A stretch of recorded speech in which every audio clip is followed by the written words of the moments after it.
Hey everybody, this is the video for Act 3 of Hamlet. Um, if you catch this one on its own, or if you just to recap, we've been following characterization, specifically characterization in terms of Hamlet, Horatio, and Ophelia. And instead of going scene by scene, I've kind of been going character by character.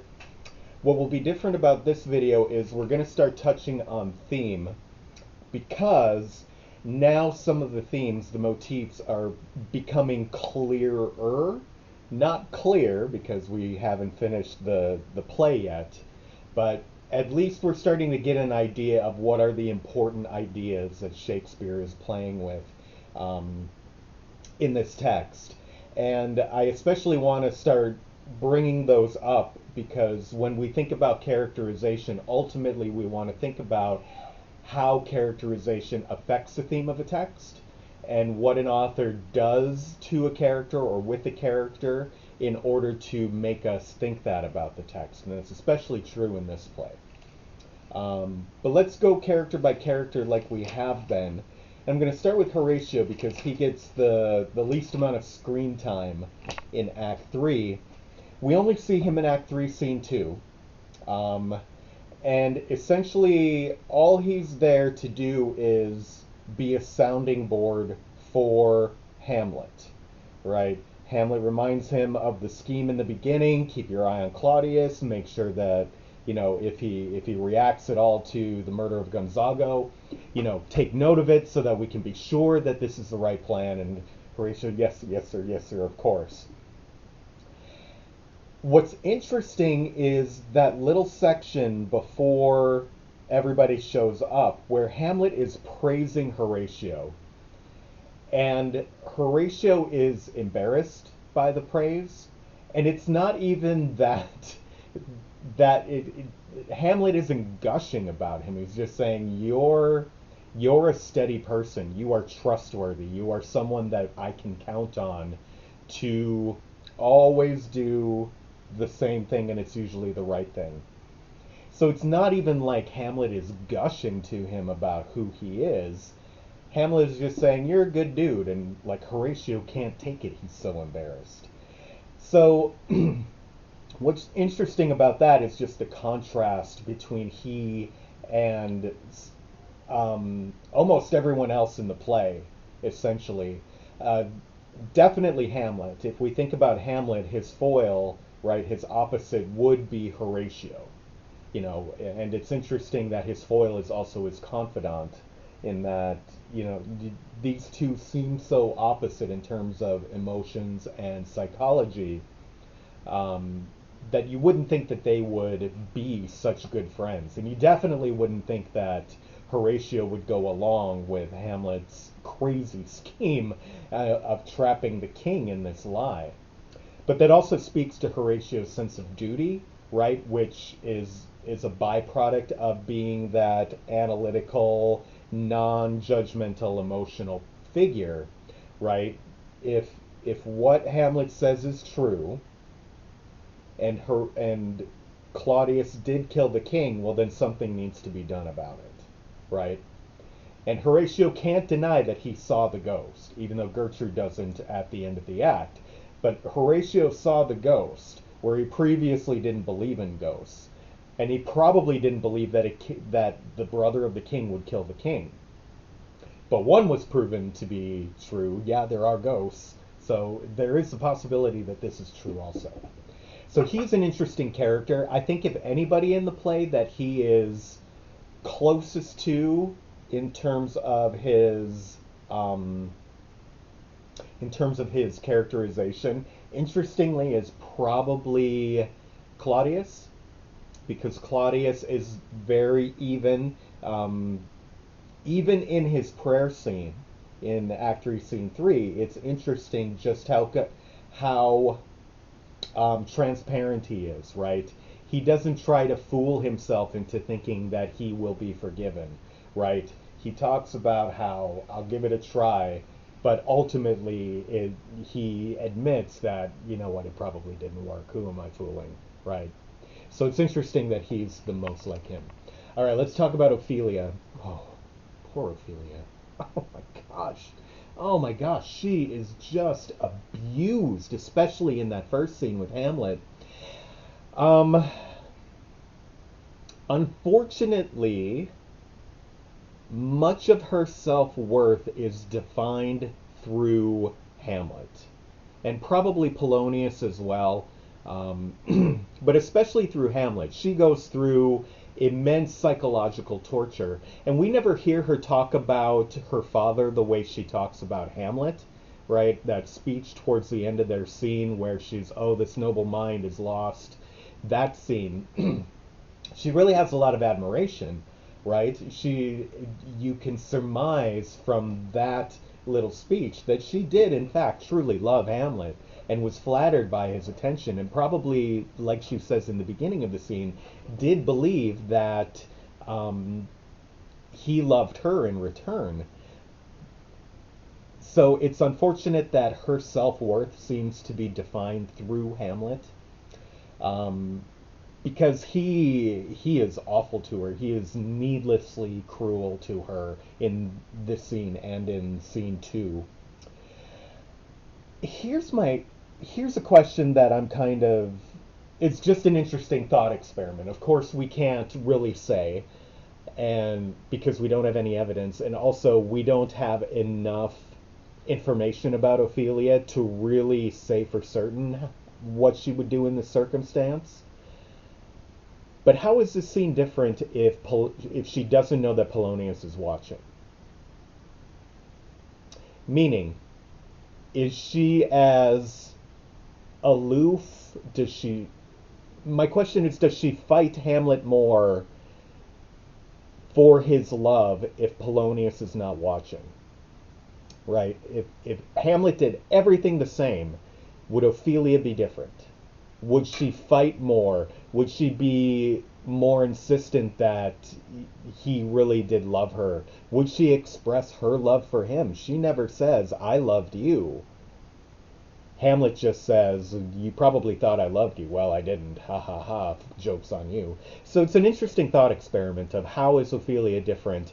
And you can say, too, in scene 4, how is Gertrude different if Polonius is not behind the curtain?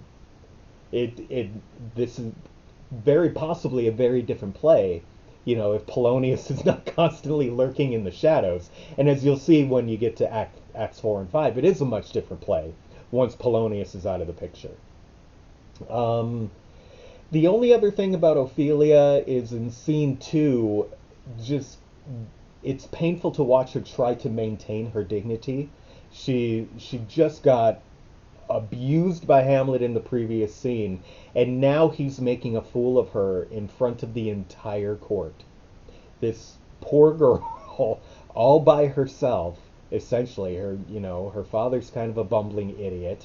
Her brother isn't there. She doesn't seem to have any female role models or mentors or even friends, right? But we also don't get a lot of development. That's Shakespeare and the misogyny of, Elizabethan England. But this poor girl trying to maintain her dignity in the face of just horrible abuse and humiliation is really quite admirable, and will be important to remember come Act 4 when we see her again. All right, let's get to the big jerk himself, Hamlet. Scene 1, we get the to be or not to be speech. I'm not going to go too deep into it, except that it's almost like the play is repeating itself, right? This is the oh, that this too solid flesh would melt soliloquy all over again, right? Where he's questioning, would it really be that bad to die, to kill yourself, when we don't know what will happen next, right? Is it better to sit here and endure the pain and suffering that we as human beings have to endure, all because we're not sure what happens next, right? And it's psychologically, if you want to think about this play in religious connotations, psychologically, he's doubting his faith, but emotionally, he can never really pull the trigger on his faith and completely get rid of it. So he's questioning it, but he never gets rid of it until, of course, he kills Polonius. And then from there on out, from here on out, Acts 4 and 5, religion be damned, forgive the pun and the swear, but there we go. Um, Again, in that first scene with Ophelia, he is needlessly cruel to her, and it's it's difficult to tell if he is angry at Ophelia specifically for returning his letters and denying him private audience with her, let's say that. Because in scene 4, he is just as needlessly cruel with his mother. And he says in the previous scene, in I think at the end of scene 2, he says, I'll be cruel but not lethal or something to that effect. So why is he being cruel to the women in his life? Well, and we understand why he's being cruel to Gertrude. He thinks Gertrude betrayed his father, her former husband. So he's projecting that, to use a modern psychological phrase, he's projecting that onto Ophelia, who, if you think about it, is a puppet of the man she's closest to at the time. She's a puppet of Polonius. Gertrude is kind of the puppet of Claudius, right? And betraying the true love of their lives. But there's really no comparison. You don't love your mother the same way you love your girlfriend. It's a different type of love, and Hamlet seems to be equating that betrayal of one is equal to the betrayal of the other. So that's something to keep in mind as we go forward, right? For Hamlet, everything, he has so many questions, yet things like that are completely black and white, right? Nope. My mother betrayed my father. Ophelia says she doesn't want to date me anymore. She must be betraying me. Black and white for him. And it's not. This is a total play of grays. All right. The big scene, the scene 3-2. It's interesting to note that he values Horatio's steadiness. He wants to be surrounded by those people. And again, the question is, does he not see that he himself is starting to become very unstable? He started the play unstable. He does not have the steadiness of Horatio. He doesn't think about anything in non-emotional terms, right? Psychologically, he talks about questioning and being steady and, right, thinking things through. But when he reacts very emotionally to everything, so does he not see the irony in valuing that in other people, but not being able to display that himself? Again, he continues to question Ophelia's chastity, even though Ophelia just said, no, we should take a break, essentially, is what she says. She's not like, oh, and I'm baking cookies with Horatio, just to let you know, right? She's not cheating on him. She's just, you're really sad, let's take a break, with essentially, yes, it's all manipulated by Polonius, but that aside. He says at one point, my wit's diseased. And he says that when he's talking to Rosencrantz and Guildenstern. So again, is he being transparent? Or is he trying to confuse and fool Rosencrantz and Guildenstern at this point? And I'm not sure I'm being completely... I'm not sure I am conveying my thoughts clearly at this point. Hamlet seems to either be a master of irony or completely oblivious to it. If he's the master of irony, then he has this entire play in control. He knows what he is doing from moment to moment. He can say lines like, my wit's diseased, knowing full well that either, that he's completely in control of his faculties, that he is able to say this to Rosencrantz and Guildenstern to throw them off track, or we're starting to see the cracks in everything, and he says this and doesn't realize that it is actually true. He thinks he's being foolish, right? He thinks that he is playing Rosencrantz and Guildenstern, but he is not. In a scene and a half, he's going to stab at a curtain, thinking it's Claudius, and kill Polonius. He does not have a handle on what is happening emotionally, and we see in these little moments psychologically, he's starting to crack. So that my wit's diseased line, like when he talked about how he values the steadiness and evenness in Horatio, which is it, right? Is he truly the master? Is he the king at the top of the chessboard? Or is he just another pawn, right? Is he a lower piece? Is he a rook or a bishop who thinks he's a king but gets manipulated in order to protect the king? That's a poor metaphor, forgive me. Oh yeah, here's the line. He says, "Let me be cruel, not unnatural," when he's talking about going to Gertrude. Why be cruel? I don't get it. Cruelty never works to convince somebody. He wants to convince Gertrude that she needs to stay away from Claudius. Well, by being cruel is not the way to do it. Scene 3, his soliloquy while watching Claudius confess. Again, like I said, psychologically, this is a psychological moment. This is his inner thoughts. He is still controlled by his religious belief. So in the to be or not to be speech, right? He won't kill himself, because he's afraid of God's wrath afterwards. Here, he won't kill Claudius because then Claudius gets to go to heaven because he is confessing. And, I'm not sure, I'm not Catholic, so I'm not sure if it's still this way, if you just have to confess and say your Hail Marys. I'm assuming that it's modernized a bit and there's an actual, you have to actually believe that you are sorry for what you did. But he's still held to that old belief that going through confession is akin to absolution, so he won't do it at this point.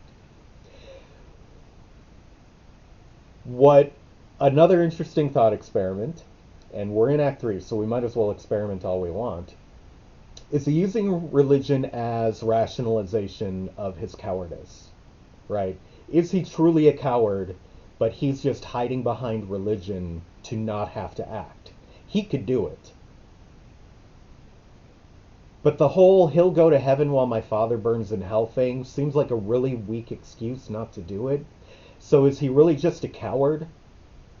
Because unlike in the next scene, he just runs on pure emotion and kills Polonius. If he were the one confessing and Claudius walked in, would Hamlet turn around and stab him out of anger or spite or whatever, if things were different? So is he using religion psychologically as a way to mask his cowardice, which he has talked about? Which is it? Is he deeply religious or is he a coward? All right, finally, the big scene with Gertrude. I would say this scene is clear evidence that he is losing it, because he comes in and he is just like a petulant child. Now, of course, no matter what age you are, you should be able to act like a child in front of your mother, because that's what parents are for. But this is a little bit different situation. And he is just petulant, right? Just everything back in her face, basically saying, no, you are, right? How could you be cruel to your father? Well, how could you be cruel to my father? Back and forth. And he threatens violence, right? She's like, I can't talk to you. I'm going to go get someone else. And he blocks the door. Or however, if you were the director, however you want to direct this scene, he blocks the door, grabs her by the arm, clutches her. Whatever he does, it's enough that it scares her that she thinks he is going to kill her. She's not just saying that in order to provoke him. She honestly thinks that Hamlet is going to kill her, which of course causes Polonius to call for help, because he's a fool. And so then he gets stabbed, behind the curtain. But even after that, he's acting on emotion fueled by his guilt after this moment. So he just gets angry, and he's not angry at himself for what he's done. He's angry at Polonius for being behind. It's Polonius's fault that Polonius got stabbed. It's Gertrude's fault that Polonius got stabbed. It's Gertrude's fault that Hamlet is angry. It's everybody else's fault. It's not Hamlet's fault. He is basically saying, I am not in control of my emotions. He is admitting that by not admitting it, right? It's what he's saying, but again, to go back to that previous question, does he really understand what he's saying in these moments when he is emotionally charged and fueled, right? It's not his fault. He's arguing like a child. He's acting, and he just lets, like children do, lets his emotions take over, and the scene just spirals out of control. And nothing gets resolved. And we're going to reflect on this a little bit, and this is going to go into one of the themes of the play, but look at how much he hates Claudius. And yes, now he has good reason to. But when he rips on Claudius, it's always about Claudius's appearance. He's disgusting. He's, a goat man in every way else that Hamlet has described him. And yes, that is a metaphor for the exterior of a character reflecting their inner life, right? It's something we see in literature where, one of the 5 techniques that an author uses is description.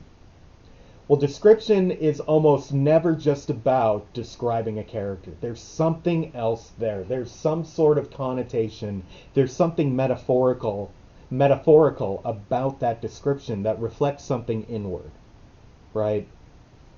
It's why, pre-1960s, a character with a handicap would have been flawed in some way. There's something emotionally flawed about them.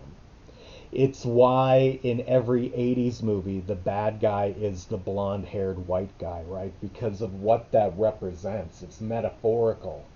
The blonde-haired white guy is never the good guy in, well, let's be honest, in anything, but in 80s movies. So here's one of those, here's a motif, that exterior versus interior life. So take a closer look at that speech when he's comparing the pictures of his locket, which has his dead father in it, and Gertrude's locket, which has Polonius on it, and he's so focused on the way they look.